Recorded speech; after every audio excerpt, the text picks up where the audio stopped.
NCERT maths class 9 का chapter 8 quadrilaterals. आज हम इसकी इंट्रोडक्शन करते हैं, ठीक है। तो हम डेफिनेशन से शुरुआत करते हैं। A close figure having 4 sides 4 angles 4 vertices is called a quadrilateral.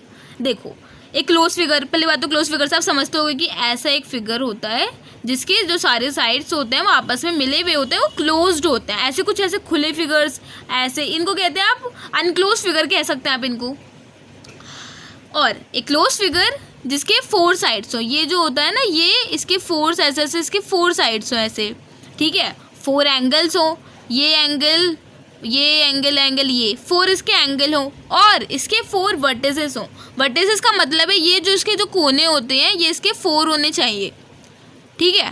तो ये जब ये सारी चीज़ें हो एक क्लोज फिगर में, then it is a quadrilateral. तब वो क्या होता है? क्वाड्रिलेटरल होता है। क्वाड्रिलेटरल हमने पढ़ लिया कि क्या होता है, लेकिन क्वाड्रिलेटरल के भी बहुत सारे टाइप्स होते हैं। तो चलिए अब पढ़ते हैं टाइप्स ऑफ क्वाड्रिलेटरल। पहला टाइप है ट्रेपीजियम।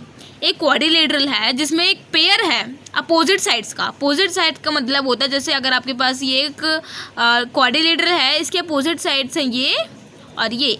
अगर आप इसकी बात कर रहे हो तो इसका अपोजिट साइड है ये, अगर आप इसकी बात कर रहे हो तो इसका अपोजिट साइड है ये, और अगर आप इसकी बात कर रहे हो तो इसका अपोजिट साइड है ये। आपको ये ध्यान में रखना है। A quadrilateral in which one pair of opposite sides are parallel then the quadrilateral is called a trapezium. Only one pair, इस पे अंडरलाइन कर लीजिए कि only one pair of opposite sides are parallel then the quadrilateral is called a trapezium. तो जैसे कि ये एक पैरेललोग्राम है, सॉरी पैरेललोग्राम ने, ये क्वाड्रिलेटरल है। इसमें क्या केस बनता है कि देखिए ये एक है साइड इसकी, ये एक साइड है, ये देखिए पैरेलल का निशान है, ये पैरेलल है एक दूसरे के। यहाँ पे ए बी सी डी के पैरेलल है और यहाँ पे ए सी बी डी के पैरेलल नहीं है, है ना। देखिए ये ए सी ऐसा है और बी डी ऐसा, तो मतलब यहाँ पे ए सी बी डी के पैरेलल नहीं है, तो इसलिए ये ट्रेपीजियम है। चलिए आगे बढ़ते हैं। अब पैरेललोग्राम है, अब है पैरेललोग्राम की बारी। एक क्वाड्रिलेटरल जिसमें both pair of opposite sides, both pair. Trapezium में क्या केस था कि ओनली वन पेयर था अपोजिट साइड्स का, बट पैरेललोग्राम में क्या होता है कि बोथ पेयर, दोनों पेयर। ये देखिए एक क्वाड्रिलेटरल है, इसमें ये पेयर, ये वाला भी, इन दोनों का पेयर और इन दोनों का पेयर भी पैरेलल होना चाहिए, then it is a parallelogram. एक क्वाड्रिलेटरल अगर मैं यहाँ पे बनाऊँ, आपका A B C D quadrilateral बनाऊँ, तो इसमें क्या है, ए बी पैरेलल है सी डी के, है ना। ये जो ए बी है वो पैरेलल है सी डी के, और जो ए डी है वो पैरेलल है बी सी के। इसलिए जो ए बी सी डी है वो एक पैरेललोग्राम है। नॉर्मल सी चीज़ है ना ये। अब रेक्टेंगल पे आते हैं। Rectangle, a parallelogram whose each angle is a right angle is called a rectangle। अभी हम क्वाड्रिलेटरल की बात कर रहे थे कि पैरेललोग्राम में क्वाड्रिलेटरल है। देखो जो रेक्टेंगल है वो भी क्वाड्रिलेटरल ही है, बट वो एक टाइप का पैरेललोग्राम है। पैरेललोग्राम में क्या होता है? पैरेललोग्राम का आपको याद रखना है कि both pair of opposite sides are parallel. तो रेक्टेंगल के केस में भी यही होता है कि यह पैरेललोग्राम जिसकी ईच एंगल राइट एंगल के हों। हमें पैरेललोग्राम का पता है कि क्या होता है कि उसके both pair of opposite sides parallel होते हैं। तो वही पैरेललोग्राम एक रेक्टेंगल है जिसके वो बोथ साइड्स अपोजिट साइड्स होते तो हैं, वो पैरेलल होते तो हैं, बट वो राइट एंगल भी होते हैं। राइट एंगल मतलब कि वो 90 डिग्री के भी होते हैं, बट पैरेललोग्राम में ऐसा नहीं होता है ना। बट रेक्टेंगल एक टाइप है पैरेललोग्राम का जिसमें ये फैक्ट है that whose each angle is a right angle, तो then it is called a rectangle। In the case of ABCD is a rectangle जिसमें जो AB है वो पैरेलल है CD के, एंड जो AD है वो पैरेलल BC के। ये तो पैरेललोग्राम की बात हो गई। अगर हम रेक्टेंगल की बात करें तो एंगल A यानी कि ये वाला angle, and angle B, angle D and angle C is equal to 90 degree, है ना। ये सब किसके इक्वल है? ये सब 90 डिग्री के इक्वल है। तो मतलब कि ये एक रेक्टेंगल है। हमने रेक्टेंगल पढ़ लिया। अब स्क्वायर पे आते हैं। देखो जो स्क्वायर है वो भी एक टाइप का पैरेललोग्राम ही है। इसमें भी ये ए बी जो है वो डी सी के पैरेलल है, जो ए डी है वो बी सी के पैरेलल है। पैरेललोग्राम तो है, बट इसमें जो सारी साइड्स होती हैं वो इक्वल होती हैं, और जो ईच एंगल होता है वो इक्वल होता है राइट एंगल के। देखिए जो रेक्टेंगल के केस में क्या था कि जो अपोजिट साइड्स होती हैं ना बस वही इक्वल होती हैं। ये तो आपको पता ही होगा ना कि अपोजिट साइड से इक्वल होती हैं। अगर ये 4 सेंटीमीटर का है then it is also of 4 centimetre. अगर ये 2 सेंटीमीटर का है तो ये भी 2 सेंटीमीटर का ही होगा। लेंथ जो होती है अपोजिट साइड्स की वो इक्वल होती है, ब्रेथ भी इक्वल होती है अपोजिट साइड्स की। बट स्क्वायर के केस में क्या होता है कि 90 डिग्री का भी होता है और पैरेलल साइड्स और अपोजिट साइड्स पैरेलल भी होती हैं, बट इसके सारे साइड्स इक्वल भी होती हैं। बहुत नॉर्मल चीज़ है, आपको पता होगी that ABCD is a square जिसमें जो AB है वो पैरेलल है CD के एंड जो AD है वो पैरेलल है BC के। ठीक है, तो इसलिए AD पैरेलल BC है और AB is equal to BC is equal to CD is equal to DB। मतलब ये सारे साइड्स क्या है, इक्वल है, सारे साइड्स इक्वल है और इनके एंगल्स तो इक्वल होंगे ही 90 डिग्री के। अब आते हैं रोम्बस पे। रोम्बस में एक पैरेललोग्राम है जिसके सारे साइड्स इक्वल होते हैं। तो आप सोच रहे हो कि स्क्वायर भी तो पैरेललोग्राम है, उसके भी सारे साइड्स इक्वल होते हैं, बट रोम्बस में क्या होता है कि वो 90 डिग्री का नहीं होता। स्क्वायर के केस में क्या होता है कि ये 90 डिग्री का होता है, बट रोम्बस में क्या होता है कि वो 90 डिग्री का नहीं होता है। Parallelogram having all sides equal is called a rhombus. ABCD is a rhombus. ये जो ABCD ये एक क्वाड्रिलेटरल है। आप क्वाड्रिलेटरल को ध्यान में रखते हुए ही सारे डेफिनेशंस पढ़िए। ABCD एक रोम्बस है जिसमें जो AB है, ये जो AB है वो CD के इक्वल है और जो AD है वो BC के पैरेलल है। ठीक है, AB इसके इक्वल भी है और इसके पैरेलल भी है और AD BC के पैरेलल है and AB is equal to BC is equal to CD is equal to DA। मतलब इसके जो सारे साइड्स हैं वो इक्वल हैं, नॉर्मल सी बात है, बट नॉट ऑफ 90 डिग्री। आप इसमें कंफ्यूज मत होइएगा कि तो स्क्वायर ही है ना रोम्बस एक तरह का। नो, इसके जो एंगल्स होते हैं वो 90 डिग्री के नहीं होते। अब काइट की बात करते हैं। अब पैरेललोग्राम का हमने सारा पढ़ लिया। पैरेललोग्राम कितने, एक तो रेक्टेंगल एक पैरेललोग्राम है और स्क्वायर एक पैरेललोग्राम है और एक रोम्बस जो है वो एक पैरेललोग्राम है। बट अब अपना आगे बढ़ते हैं। काइट एक पैरेललोग्राम नहीं है, आप इसमें कंफ्यूज मत होइएगा।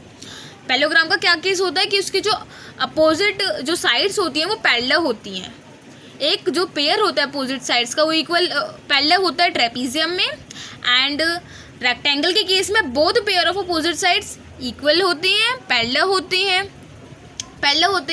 स्क्वायर के केस में भी यही होता है, पैरेलल होती हैं साइड्स, एंड रोम्बस के केस में भी यही होता है। बट आपको सबके जो पॉइंट्स हैं वो आपको लर्न करने हैं।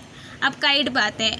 एक क्वाड्रिलेटरल काइट है अगर उसके दो पेयर इक्वल एडजेसेंट साइड के अनइक्वल अपोजिट होते हैं। एडजेसेंट साइड का मतलब क्या होता है कि एक अगर ये एक पॉइंट है, इससे दो एंगल्स निकल रहे हों। फॉर एग्जांपल ये जो B है ये इसका एक एडजेसेंट है और इसका जो AB का एडजेसेंट साइड है AC, तो ये दोनों ही इसमें इक्वल होते हैं और जो अपोजिट होते हैं वो अनइक्वल होते हैं। देखो ये जो है ये एक तरह का क्वाड्रिलेटरल है, तो इसमें ये दोनों इक्वल है।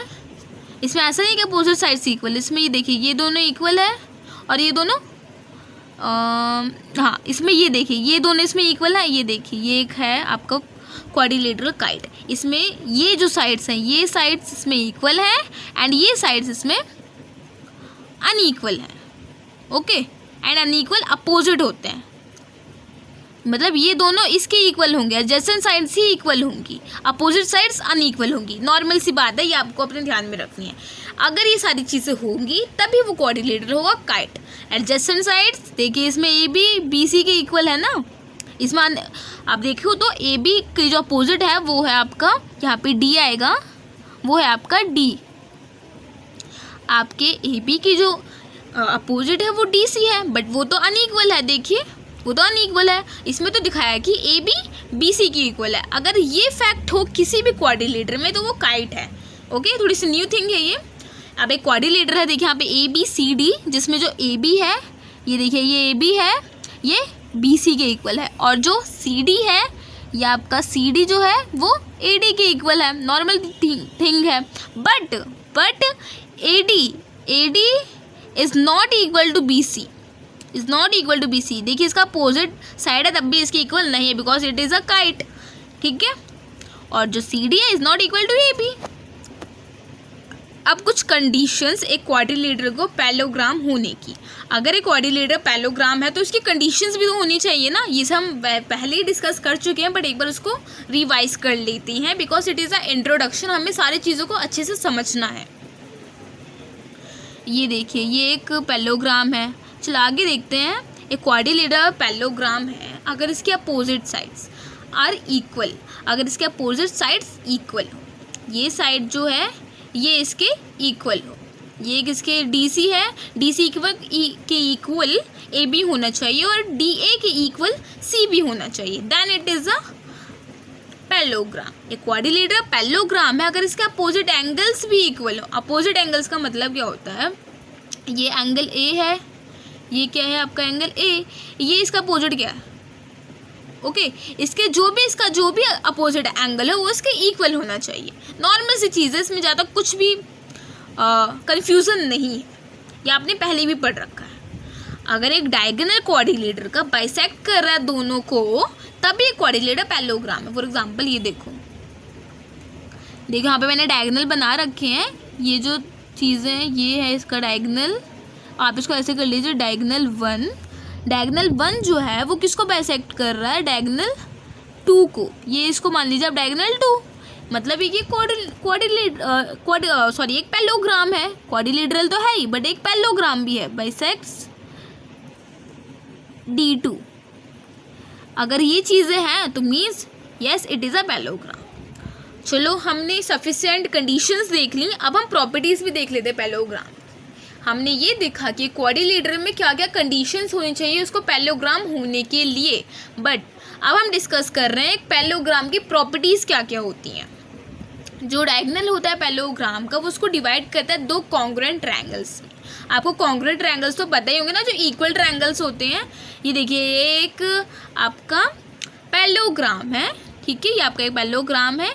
देखिए इसमें ये जो एक है एक डायगोनल है, ओनली डायगोनल 1 है, वो उसको ट्रायंगल, आप इसको नाम दीजिए ट्रायंगल 1 ट्रायंगल 2, और ये दोनों इक्वल होने चाहिए। इन दोनों के जो अगर ये जो लाइन है अगर ये 8 सेंटीमीटर की है तो दोनों की तो होगी 8 सेंटीमीटर की, बिकॉज ये कॉमन है, और ये इसकी इक्वल होना चाहिए, वो भी वैसे होगा ही बिकॉज पैरेललोग्राम में तो अपोजिट जो साइड्स होती हैं वो इक्वल होती ही हैं, और ये इसकी इक्वल होना चाहिए। ये चीज़ें वही है कि जो अपोजिट साइड्स होते हैं वो इक्वल होती हैं, पैरेलल होती हैं, इसमें कुछ ज़्यादा है नहीं, कोई ट्रिक इसमें है नहीं। सेकंड पॉइंट क्या है, सेकंड प्रॉपर्टी क्या है कि जो पैरेललोग्राम होता है उसके जो अपोजिट एंगल्स होते हैं वो भी इक्वल होते हैं। ये भी हमने पढ़ ही लिया कि जो अपोजिट एंगल्स होते हैं, जैसे अपोजिट साइड्स इक्वल होती हैं वैसे अपोजिट एंगल्स भी इक्वल होते हैं। ये भी बहुत नॉर्मल चीज़ है। आगे देखते हैं, एक पैरेललोग्राम की जो अपोजिट साइड्स होती हैं वो भी इक्वल होती हैं। देखिए इसमें हर एक पॉइंट में ना एक पॉइंट उभर के आ रहा है। अब देखिए ये अगर इसकी इक्वल है या ये अगर इसकी इक्वल तभी तो ट्रायंगल कॉन्ग्रुएंट हुआ ना। जब ये बाइसेक्ट इसको करेगा एक डायगोनल, अगर आपको इसको कॉन्ग्रुएंट दिखाना है तो इसकी ये साइड इसकी इक्वल होनी चाहिए। दो ट्रायंगल्स अगर ये ट्रायंगल 1 है ट्रायंगल 2 है तो मतलब वो साइड्स तो इक्वल होनी चाहिए ना, जो हमें दिख रही है कि हाँ वो एक जैसी हैं, है ना। तो देखिए हर चीज़ में एक ही चीज़ है। आगे देख लेते हैं, आगे है कि पैरेललोग्राम में जो डायगोनल होता है बाइसेक्ट करता है एक दूसरे को। ये भी सफिशिएंट कंडीशन ही होती है, अगर ये कंडीशन हो तब भी एक क्वाड्रिलेटरल पैरेललोग्राम होते हैं, और एक पैरेललोग्राम की प्रॉपर्टीज़ भी यही होती है। दोनों एक ही चीज़ है, आपको दोनों को लर्न करना तो दोनों को कर लीजिए, एक को करना है तो एक को कर लीजिए। देखिए मैं पहले फिर से मैंने आपको पहले ही बता रखा है, फिर से बता देती हूँ। ये इसका डायगोनल 1 है, ये इसका डायगोनल 2 है। डायगोनल क्या होता है, जो एक आपका जो पैरेललोग्राम है उसमें उसको दो कॉन्ग्रुएंट ट्रायंगल्स में डिवाइड करे, तो ये एक पैरेललोग्राम का डायगोनल होता है। तो भी वो देखो बाइसेक्ट करने का मतलब होता है एक दूसरे से काटना, काट तो रहे ना। Diagonal 1 bisects diagonal 2। कितनी नॉर्मल चीज़ थी। देखिए आज हमने इतना को डिस्कस करा इंट्रोडक्शन, और मैं आपको बता दूँ कि क्वाड्रिलेटरल्स में और कुछ है नहीं। क्वाड्रिलेटरल्स देखिए ये क्लोज फिगर है जिसमें 4 साइड्स 4 एंगल्स 4 वर्टिसेस होते हैं, तो वही एक क्वाड्रिलेटर होता है, और उसमें कुछ ज़्यादा है नहीं। तो यही आपके मैथ में भी है, क्लास 9 के मैथ का जो चैप्टर 8 है वो भी इसी पे बेस है।